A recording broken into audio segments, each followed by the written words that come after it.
Solar Impulse, c'est un projet difficile et des moments de joie comme nous avons eu le 7 avril, c'est clair que nous les gardons à l'intérieur de nous pour nous en rappeler chaque fois qu'on traverse des moments plus pénibles.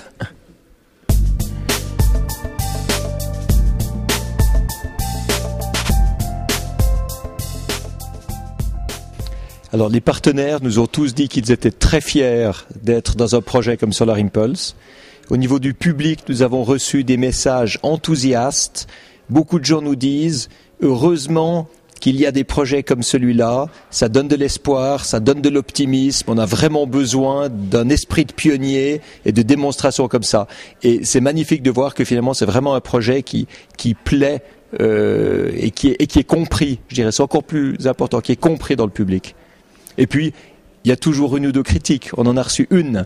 Quelqu'un qui a écrit pour dire « Ce projet est complètement inutile, ça ne sert à rien du tout et personne n'en a besoin. » Et j'ai simplement répondu que heureusement que ceux qui ont construit les premiers avions, les premiers bateaux, les premières voitures, les premiers tunnels, les premiers barrages et les premiers ponts dans les 100 dernières années n'ont pas écouté ce genre de message. Parce que sinon le monde serait resté vide, sans réalisation et sans imagination non plus.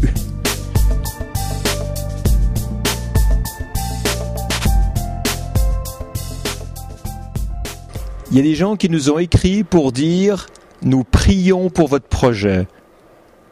Et ça, c'est peut-être la plus belle chose qu'on peut dire. C'est vraiment quelque chose de très fort.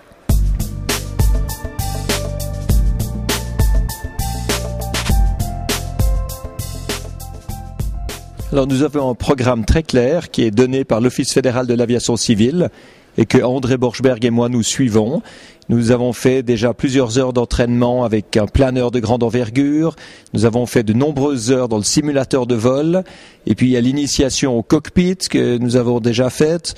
Et maintenant nous sommes dans les phases de répétition. Nous avons fait le premier programme et nous répétons pour que tout soit parfaitement assimilé.